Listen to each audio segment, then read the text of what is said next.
Bismillahirrahmanirrahim. Assalamualaikum warahmatullahi wabarakatuh. Sahabat Kebun Berkah dimanapun sahabat Kebun Berkah berada, jumpa lagi di channel Junediono Kebun Berkah. Yaitu channel yang menginformasikan terkait tentang pertanian, perkebunan, kehutanan, wisata, terutama wisata alam, Sukarobot, yang merupakan pelatihan bagi adik-adik, anak-anak kita usia 4 tahun sampai dengan 19 tahun terkait dengan coding, robotika, animasi, dan web programming, serta penerapan artificial intelligence terutama untuk kegiatan robotika. Baik, apabila adik-adik maupun anak sahabat kebun berkah yang ingin meningkatkan keahliannya ataupun sekedar hobi, silakan bisa mendaftarkan diri di Sukarobot Academy Bogor yang alamatnya ada di deskripsi video ini ya. Channel ini juga menginformasikan kepada sahabat-sahabat kebun berkah semua terkait tentang kegiatan-kegiatan para petani serta produk-produk yang dihasilkannya ya. Untuk itu silakan bisa mengirimkan video ya, mengirimkan video dan tidak di apa namanya tidak membayar ya, yang akan kami share, akan kami upload di channel Junediono Kebun Berkah. Baik, kali ini akan kami ketengahkan suatu materi terkait dengan balsa atau budidaya balsa ya, dan ini juga karena ada pertanyaan dari sahabat Kebun Berkah, yaitu Bapak Muhammad Bastomi C2Y ya, Muhammad Bastomi C2Y yang bertanya terkait tentang eh,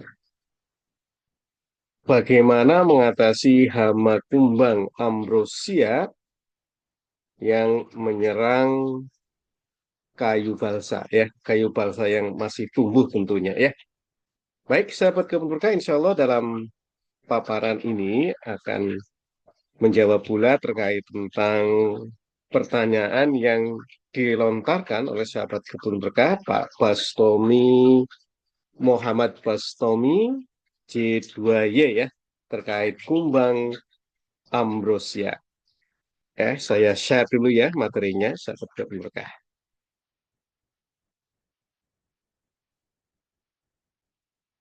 Ya, ya. Nah, sahabat kebun berkah, kali ini akan berbicara terkait tentang budidaya balsa. Sahabat kebun berkah, balsa sendiri sebenarnya bukan tanaman asli Indonesia ya, tetapi tanaman yang berasal dari Ekuador dan juga dari Brasil. Namun ternyata sangat mudah dibudidayakan di Indonesia ya, terutama di daerah-daerah Jawa, Jawa Timur maupun Jawa Barat, Jawa Tengah, Sulawesi, serta Papua. Ya, ternyata cocok juga dikembangkan di Indonesia. Dan yang terkenal di Indonesia di dalam budidayanya adalah jenis Ochroma pyramidale ya. Balsa dengan nama Latin Ochroma pyramidale. Jadi Ochroma pyramidale ini merupakan salah satu jenis ya balsa ya yang dibudidayakan ya, yang dibudidayakan di Indonesia, kayunya ringan namun kuat, memiliki pori yang sangat populer untuk bahan aeromodeling ataupun bahan maket dan industri komposit. Ya, Ochrama pyramidale atau balsa yang kita budidayakan termasuk tanaman yang cepat tumbuh fast growing spesies. Balsa dapat dipanen antara usia 5 sampai 6, bahkan sekarang usia 3 sampai 4 tahun sahabat kebun berkah dan bisa mencapai tinggi 20 meter. Adapun Karakteristik yang dimiliki oleh Ochroma pyramidale, balsa yang dibudidayakan oleh kita, adalah tergolong pada keluarga Malvaceae, yang sebelumnya adalah Bombaceae ya. Habitatnya bisa tumbuh subur di dataran rendah hingga 1.000 meter di atas permukaan laut. Dan kondisi optimalnya berada pada 0 sampai 800 meter di atas permukaan laut. Memiliki karakter kayu yang berwarna putih, agak kemerahan, seratnya halus, sangat ringan, berat jenisnya antara 90 sampai 220 kg per meter kubik, namun memiliki rasio kekuatan terhadap eh, berat sampai dengan tinggi ya. Memiliki rasio kekuatan ya, berat sampai dengan tinggi. Adapun klasifikasi berdasarkan beratnya, terutama untuk kebutuhan industri, dibagi menjadi tiga, yaitu light, khususnya untuk aeromodeling. Yang kedua adalah medium untuk industri komposit, dan heavy ini sebagai substitusi kayu keras ya. Jadi tadi kan balsa memiliki berat jenis antara 90 sampai 220 kilogram per meter kubiknya. Jadi secara kegunaan tadi, berdasarkan berat jenis tadi, maka balsa digolongkan menjadi tiga ya, light, medium, maupun heavy.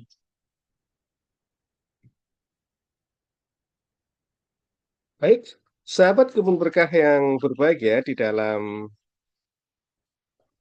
budidaya balsa ini tentunya sebelum kita menanam atau sebelum kita melakukan budidaya, kita harus melihat ataupun mengetahui kesesuaian lahannya. Lahan seperti apa sih, atau tanah seperti apa sih yang cocok atau sesuai dengan balsa ini.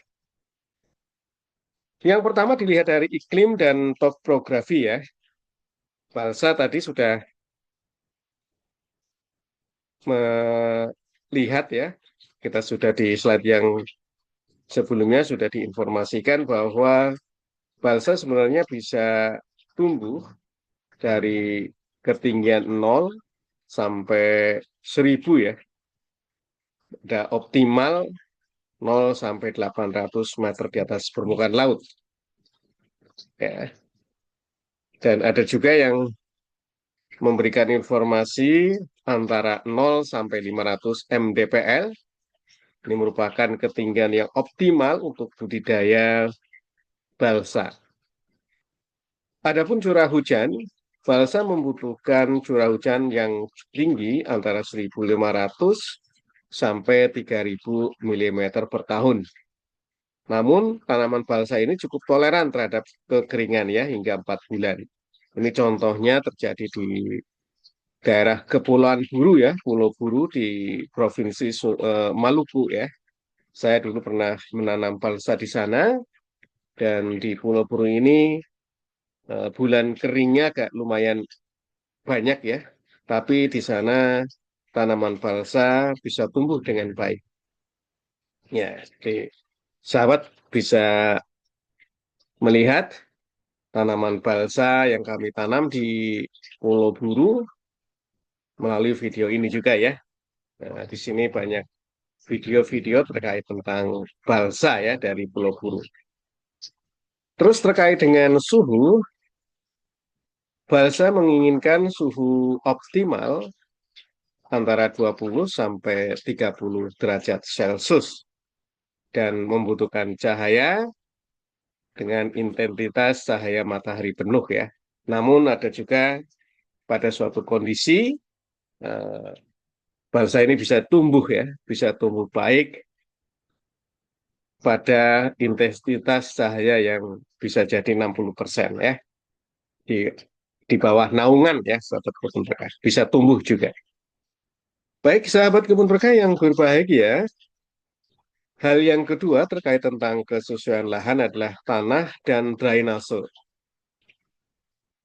Jenis tanah yang disukai oleh balsa ini adalah tanah yang memiliki volum yang dalam, subur maupun gembur, serta kaya dengan bahan organik seperti tanah aluvial, rekosol, ataupun latosol. Ya.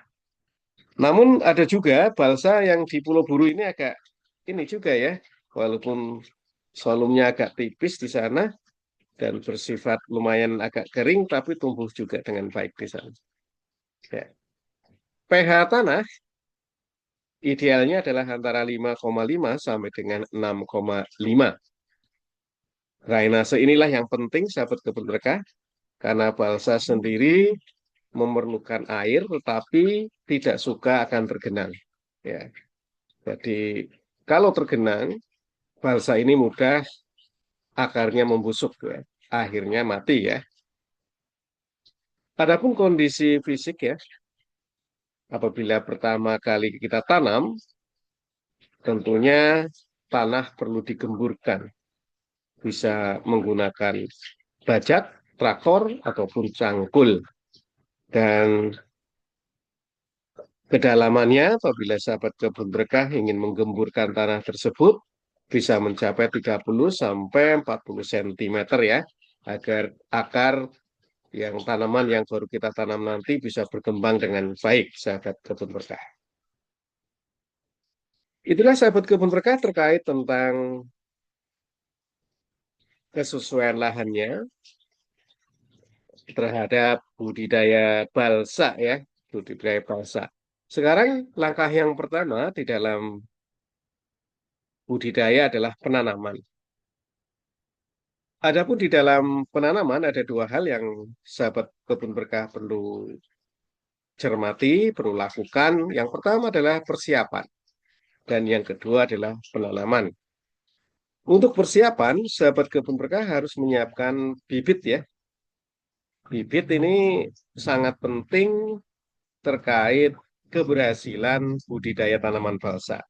Maka untuk itu, berilah bibit-bibit balsa yang bebas penyakit, sehat, dan tentunya berasal dari benih atau dari bibit yang bersifat unggul ya. Jadi jangan sampai kita menanam balsa, tetapi bibit yang kita gunakan adalah bibit yang memiliki ciri-ciri terserang penyakit, tidak sehat, ataupun membawa potensi penyakit maupun hama. Ya, contohnya adalah fusarium ya. Fusarium ini adalah suatu jamur yang menyerang semai-semai balsa ya, semai-semai balsa. Sehingga diharapkan sahabat kebun berkah di dalam memilih bibit ini benar-benar terhindar dari fusarium ini ya, atau steril ya. Maka dimulai dari bibit ini. Asal bibitnya dari mana? Apakah benar tersteril dari bibit-bibit penyakit maupun bibit-bibit eh, yang lain ya, yang bisa mengganggu pertumbuhan dari tanaman balsa.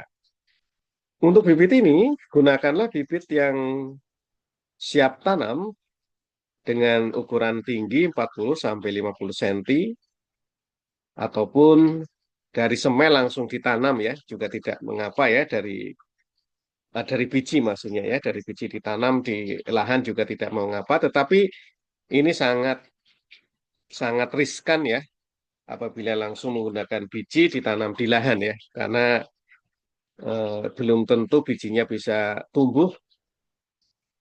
Sehingga disarankan adalah menggunakan semai ya, menggunakan semai atau menggunakan bibit, bukan dari biji langsung ditanam maksudnya. Sahabat kebun berkah yang berbahagia, untuk lahannya sendiri, maka pilihlah lokasi yang sebisa mungkin mendapat sinar matahari ya, ataupun memiliki lahan yang gembur, drainase yang baik ya, usahakan kayak gitu. Tetapi kalau ingin sahabat kebun berkah menanam secara agroforestry, ya tidak mengapa, tidak terbuka ya. Nanti kita bicarakan terkait dengan pola tanamnya, sahabat kebun berkah. Yang selanjutnya adalah buat lubang tanam.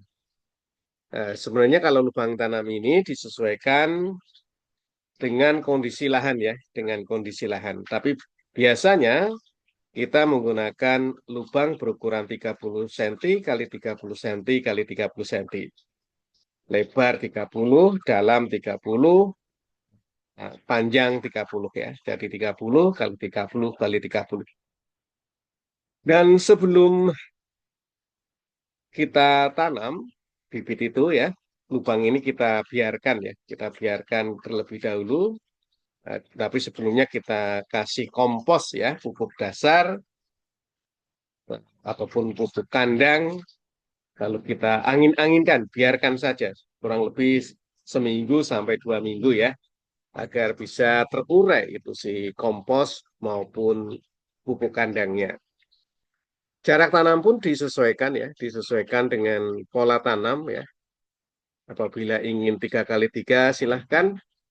Yang jelas adalah disesuaikan dengan pola tanam maupun kondisi lahan atau kondisi lokasi yang dijadikan budidaya balsa ya.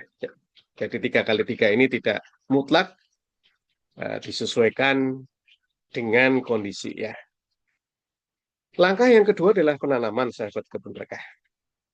Penanaman balsa ini harus memperhatikan beberapa hal ya. Yang pertama adalah pastikan bahwa kita telah membuat lubang tanam dengan ukuran dan lebar ya, yang tadi disesuaikan dengan kondisi, ada yang 30 cm, 50 cm ya. Itu disesuaikan dengan kondisi lahan kita. Yang keduanya, lubang tanam itu tadi diangin-anginkan atau dibiarkan terlebih dahulu, namun sudah dikasih kompos ataupun pupuk kandang ya. Jadi biarkan lubang tersebut yang sudah terisi kompos maupun pupuk kandang dibiarkan ya kurang lebih seminggu ataupun 2 minggu. Dan jarak tanamnya pun disesuaikan dengan apa yang ingin kita usahakan ya, sesuai dengan pola tanam yang kita ingin usahakan. Misalkan kalau monokultur, lahan terbuka bisa 3 kali 3, bisa 3 kali 2, ataupun 4 kali 4 ya. Ada juga yang ingin secara agroforestry, lorong misalkan, maka bisa 6 kali 2 meter. Intinya disesuaikan pola tanam ini. Yang selanjutnya adalah tanaman balsa, ditanam secara tegak lurus, lalu timbun lubang tadi dengan sisa-sisa tanah, lalu kita mapatkan ya tanah tersebut. Dan jangan lupa dikasih ajir ya, karena balsa ini agak rentan dengan angin ya, maka ikat tanaman balsa itu pada ajir. Nah, gunanya untuk melindungi tanaman balsa dari terpaan angin ya, karena memang balsa ini agak agak rawan dengan angin. Lalu setelah itu kita siram dengan air, sahabat kebun berkah. Itulah sahabat kebun berkah bagaimana cara menanam tanaman balsa ini. Sahabat kebun berkah yang berbahagia, ini adalah pola tanam ketika sahabat kebun berkah ingin menanam balsa ya.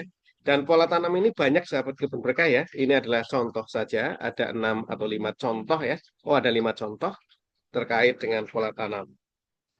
Yang ini monokultur tulisannya, ini adalah di lokasi yang terbuka ya, sehingga bisa kita tanam hanya satu tanaman yaitu balsa ya. Jarak tanamnya pun 3 kali 3 ya. Ini 3 kali 3 ya.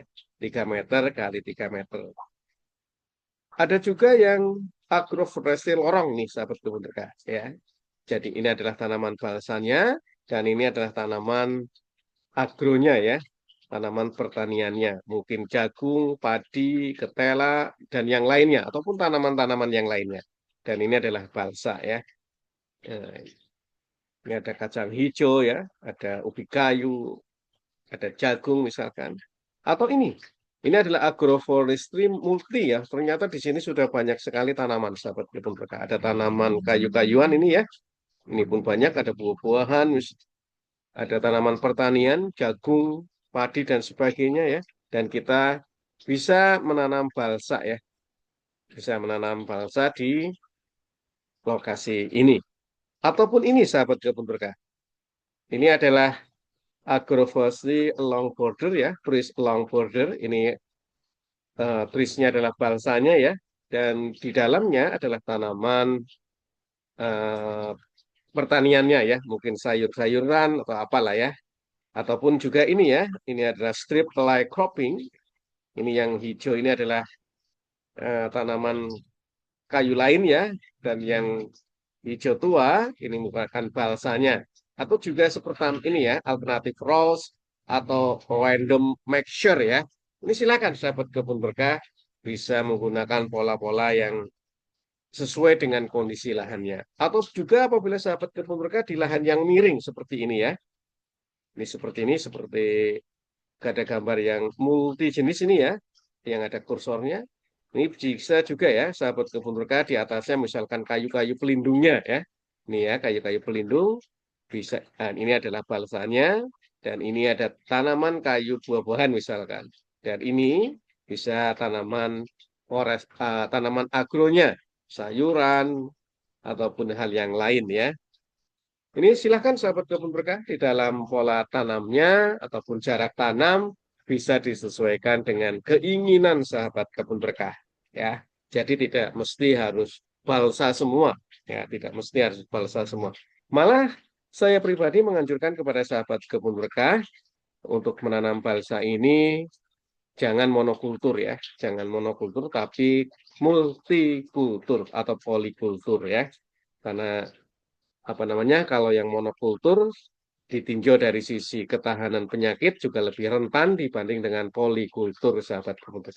Dilihat dari pendapatannya pun bisa lebih terus-menerus dibudidayakan pada pola polikultur ya karena di situ banyak tanamannya sehingga pola apa namanya sahabat kebun murka bisa menghasilkan lebih banyak ya, lebih banyak dan lebih kontinu. Misalkan bulan A Januari panen balsa, bisa bulan Februari panen tanaman kayu yang lain, Maret bisa tanaman agronya dan seterusnya. Jadi lebih lebih apa namanya lebih kontinu ya, lebih kontinu di dalam penghasilannya ya. Sahabat kebun berkah yang berbahagia setelah menanam tentunya kita akan melakukan pemeliharaan. Ya, ada beberapa kegiatan yang dilakukan pada pemeliharaan, penyiraman, pemupukan, penjarangan maupun pemangkasan, pengendalian hama dan penyakit ya tentunya ya. Ini adalah kegiatan-kegiatan yang masuk di dalam pemeliharaan. Yang pertama adalah penyiraman. Penyiraman dilakukan agar supaya kelembaban tanah terjaga. Karena tanaman balsa ini sebenarnya tanaman yang perlu air, tetapi memang jangan menggenang air tersebut. Ya, intinya tanaman balsa itu perlu air ya, tapi jangan sampai menggenang. Yang kedua adalah kegiatan pemupukan ya. Pemupukan dilakukan secara rutin dengan pupuk kandang atau pupuk NPK dosisnya rendah ya, dosisnya rendah. Ini pun tidak secara terus ya, tidak secara terus-menerus. Pada umur 1 bulan setelah tanam, kita bisa memberikan pupuk urea sebanyak 50 sampai 100 gram per tanaman. Lalu pupuk diberikan di sekitar leher tanaman kira-kira berjarak 20 cm ya. Jangan terlalu dekat ya sahabat kebun berkah karena pupuk ini menyebabkan panas ya. Nanti kalau panas tentunya tanaman akan layu dan mati karena terbakar ya sahabat kebun berkah. Pemupukan dilakukan lagi setelah 3 bulan dengan dosis dan pupuk yang sama. Dan ketika masuk musim penghujan, dilakukan pemupukan di atas seperti di atas ya. Namun setelah umur 1 tahun, balsa sudah tidak perlu dipupuk ya, sahabat kebun berkah. Jadi ingat ya, balsa tidak perlu dipupuk setelah usia 1 tahun. Ya. Langkah yang ketiga di dalam pemeliharaan tanaman balsa adalah penjarangan dan pemangkasan. Penjarangan dan pemangkasan penting untuk kita lakukan untuk menjaga jarak tanam ya. Misalnya kita waktu menanam dengan pola tanam dengan jarak 2 kali 2 atau 3 kali 3, dan untuk menjaga tadi persaingan nutrisi, persaingan di dalam sinar matahari, maka perlu dijarangkan ya di penjarangan ini ya. Intinya adalah untuk penjarangan ini atau pemangkasan ini dilakukan untuk mendapat ruang tumbuh bagi basa yang lebih optimal ya. Karena kalau rapat ataupun tajuk saling menutup, maka tentunya ada persaingan di dalam mendapatkan unsur hara maupun di dalam mendapatkan sinar matahari. Pemeliharaan yang keempat adalah pengendalian hama dan penyakit. Ya, pengendalian hama dan penyakit.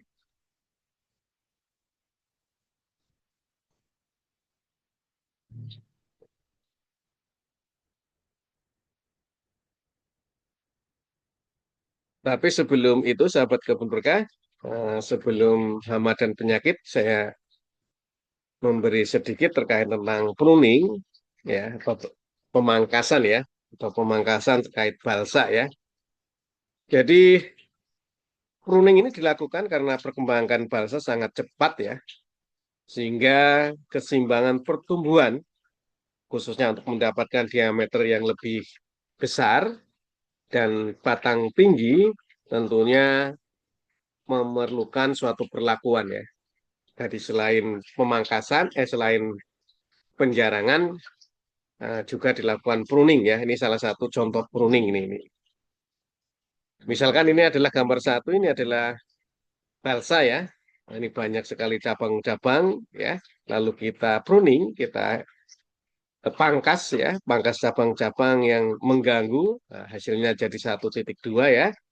Nah, akhirnya mulus ya, mulus ya. Ada cabang-cabang yang mengganggu, cabang-cabang yang tidak perlu kita pruning ya.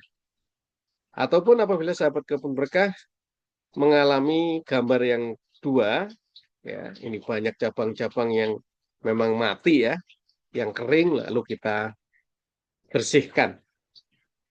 Kita bersihkan ya, sahabat kebun berkah. Sahabat kebun berkah yang berbahagia, pruning ini dilakukan juga ya untuk menghasilkan panjang log ya, yang maksimum ya, panjang gondong atau batang kayu yang maksimum agar bebas cacat dan batangnya juga bersih. Dan panjang batang yang bersih yang dihasilkan oleh pohon dan pengurangan cacat batang tergantung pada pengaturan jarak ya. Ya tadi jarak tanam ya, jarak tanam itu memang sangat sangat mempengaruhi terkait dengan panjang log maupun diameter log, sahabat kebun berkah. Ini ya salah satu eh, pemangkasan atau pruning dan penjarangan, sahabat kebun berkah. Baik, kita ke pengendalian hama ya, pengendalian hama dan penyakit. Ini yang ditanyakan Pak Bustami tadi ya, salah satunya nanti kita coba ya. Sahabat kebun berkah yang berbahagia, pengendalian hama dan penyakit untuk tanaman balsa ya. Ini ada beberapa hal ya, penyakit jamur ya. Ini biasanya di daerah yang lembab, pohon balsa rentan terhadap serangan jamur yang dapat menyebabkan busuk akar ataupun penyakit karat. Terutama karena kekebalan lokal belum terbentuk sempurna di lokasi penanaman. Jadi ini pada awal-awal ya, dan ini juga tergantung pada bibitnya ya, sahabat kebun berkah. Tadi kita sudah membicarakan ya. Hama yang kedua adalah rayap. Ya.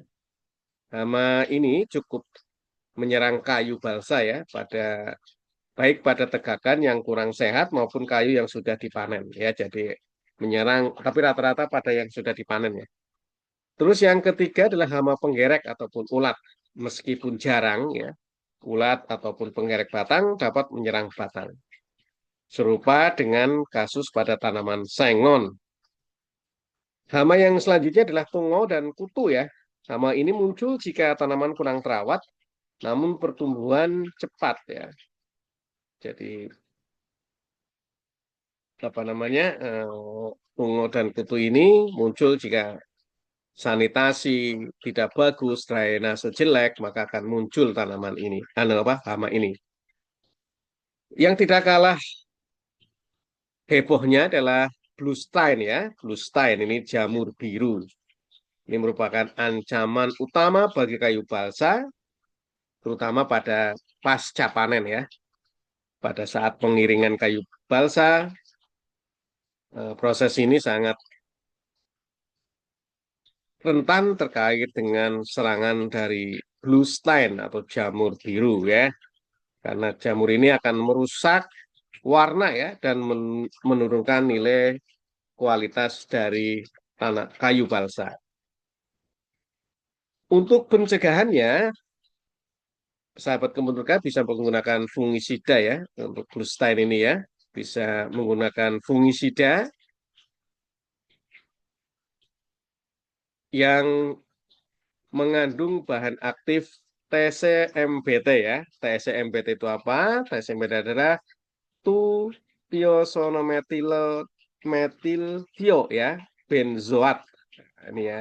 Ini ada di keterangannya di sini ya. TCMBT merupakan tiocyanometil tiobenzoat dan zat yang mengandung MBT ya. MBT ini adalah metilen bistiosinat ya, MBT. Jadi bahan-bahan apa fungisida yang mengandung bahan aktif T, CMBT dan MBT ini cocok untuk mengatasi blue stain ya, sahabat kebun berkah. Pengendalian yang kedua adalah dengan merawat kebun ya, menjaga kebersihan lahan, mengatur jarak tanam, jangan terlalu lembab, ya, sanitasi kita jaga, drainase kita jaga, dan panen tepat waktu ya. Hindari panen pada umur terlalu muda jika ingin kualitas kayu yang lebih tahan terhadap serangan hama ya. Jadi jangan terlalu muda ya dalam panennya ya, sahabat kebun berkah. Sahabat kebun berkah yang berbahagia, ini adalah hama yang baru kami sebutkan tadi dan baru tahu ya. Ini saya juga bertanya kepada yang ahlinya terkait dengan eh, pertanyaan Bapak Bustami di channel kami, di channel Junidiono Kebun Berkah. Pertanyaannya adalah bagaimana mengendalikan hama kumbang ambrosia. Kumbang ambrosia, informasinya adalah merupakan kumbang kecil dari subfamili Scolidinae dan Platypodinae yang dikenal karena hubungan simbiosis mutualismenya ya dengan jamur. Jadi ternyata memiliki hubungan mutualisme dengan jamur ya.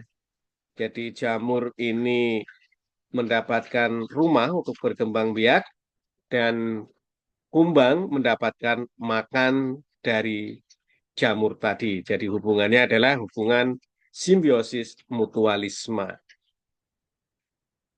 Dan cara bertahan hidup dari kumbang ambrosia ini ya sahabat kebun berkah bentuknya ya, bentuk dari kumbang ambrosia ini. Kumbang betina biasanya melubangi batang pohon dan membawa spora jamur ke dalam lubang yang ia gali. Ya, dan menjadi konsumsi bagi larva serta kumbang dewasa ya. Jadi yang melubangi betina ya sambil membawa spora jamur. Dan target serangan dari kumbang ambrosia ini adalah menyerang pohon balsa yang sedang stres ataupun sakit.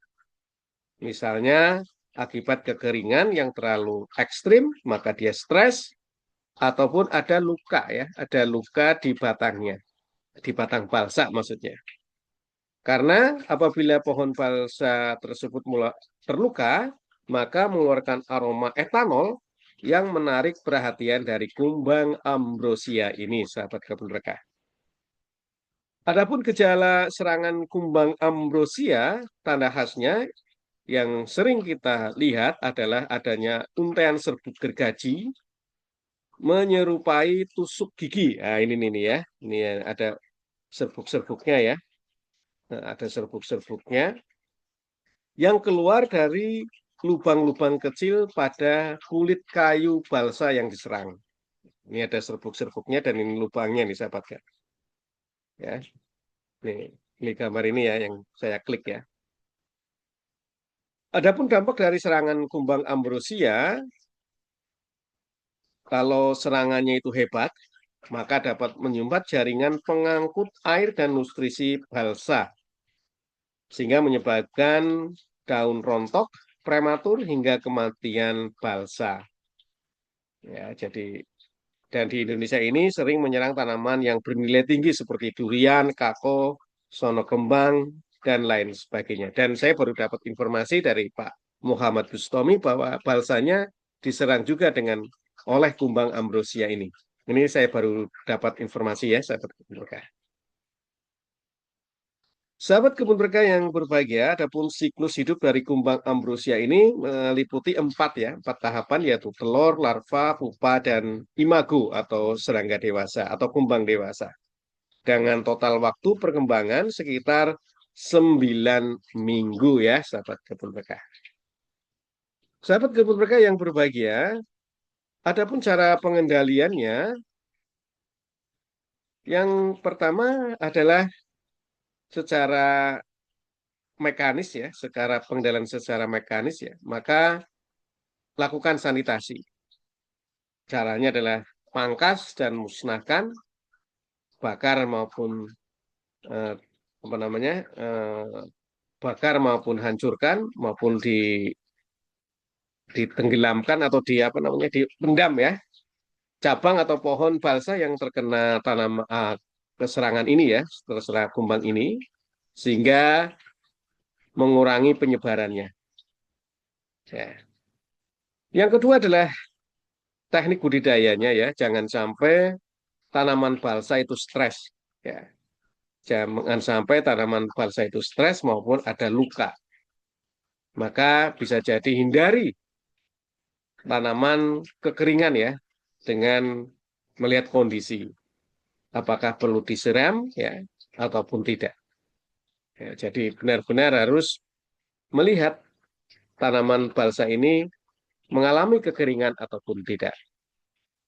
Dan juga hindari luka pada tanaman balsa ya.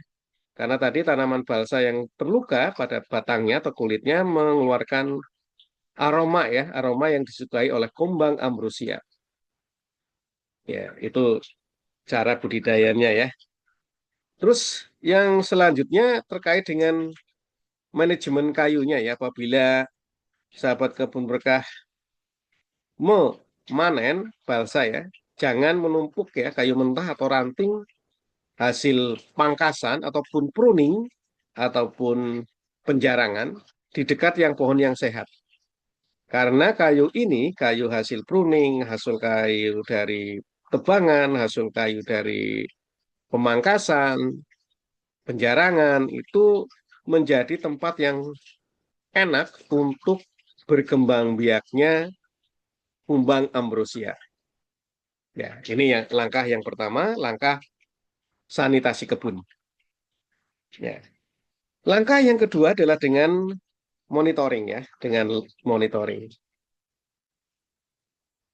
Langkah ini bisa dilakukan dengan memasang perangkap yang lengket ataupun botol yang diberi umpan etanol ya, etanol dan ini sudah ada video di saya ya, walaupun itu untuk kopi ya sebenarnya. Nah, perangkap ini untuk kopi ini, tapi ini cocok juga untuk kumbang ambrosia.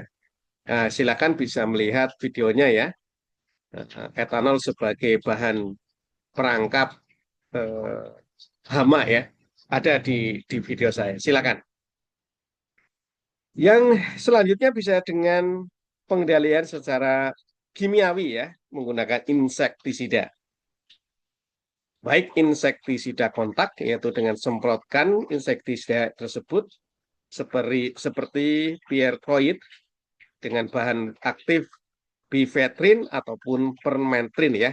Jadi silakan sahabat kebun berkah bisa menggunakan insektisida yang berbahan aktif bifenthrin atau permethrin.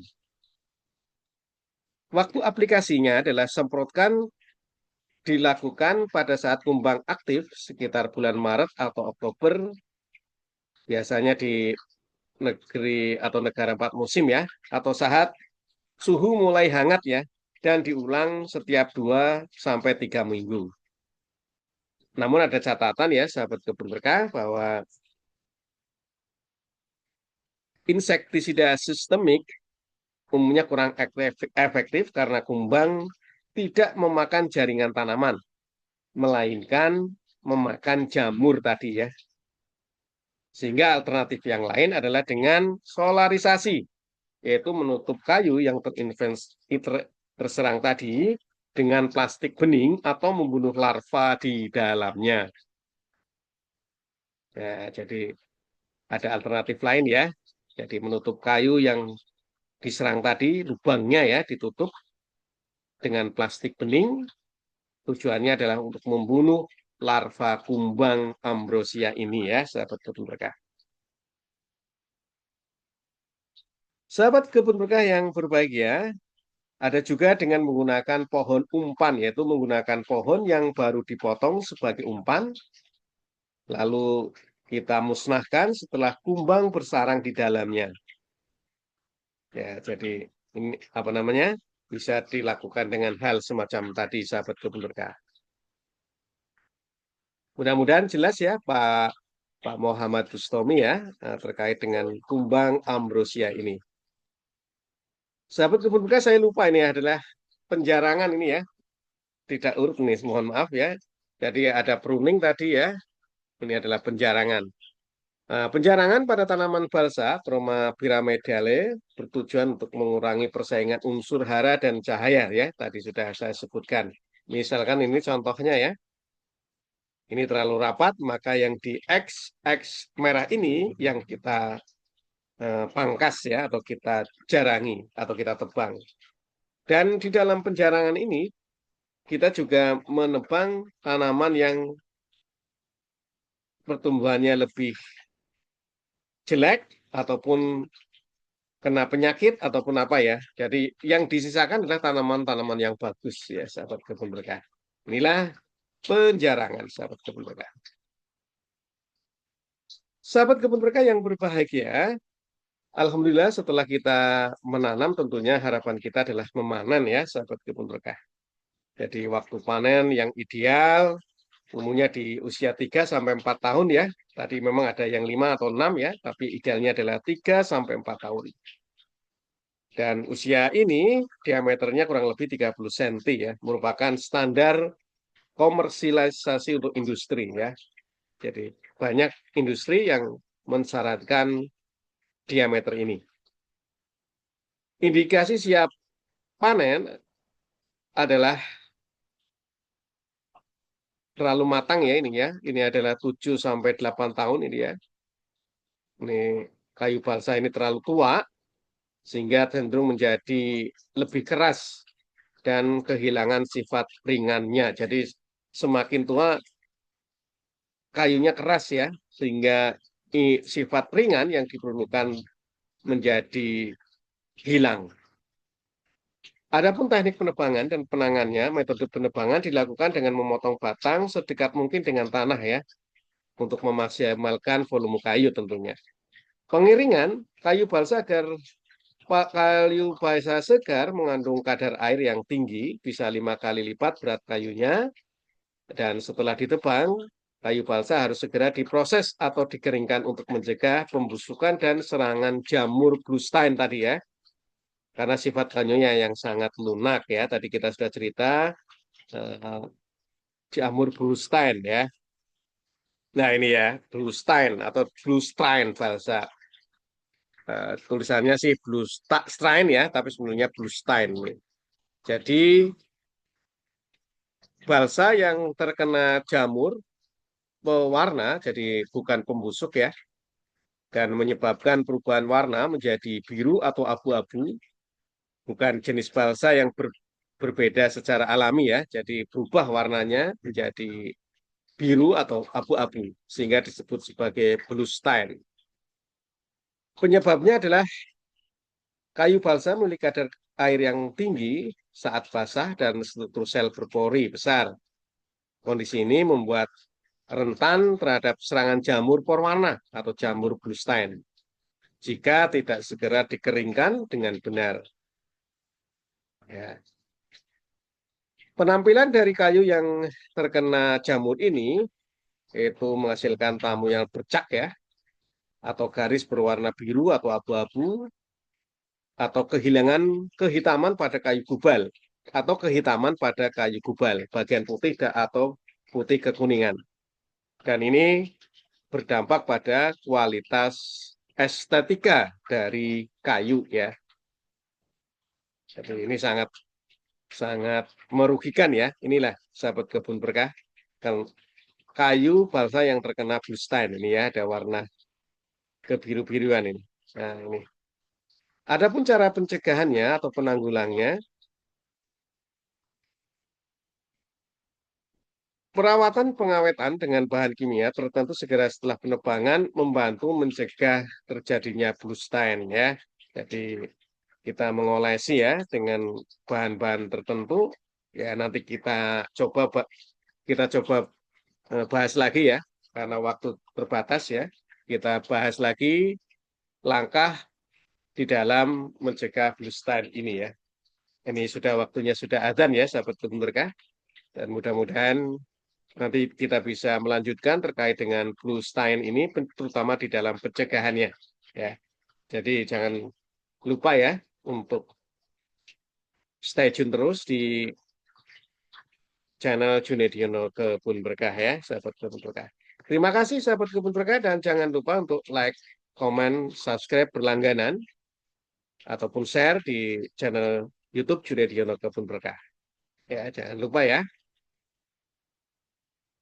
Ya, jangan lupa untuk, wah ini kan sudah hitam warnanya karena sudah apa namanya, sudah azan ya, dan mudah-mudahan kita bisa apa namanya, bisa meneruskan kembali ya. Ah, ini maka ada gambarnya. Mudah-mudahan kita bisa meneruskan kembali terkait dengan pencegahan Bullstein ya. Ini lanjutan nanti ya, mudah-mudahan. Terima kasih sahabat keluarga semua, dan akhir kata, Assalamualaikum warahmatullahi wabarakatuh.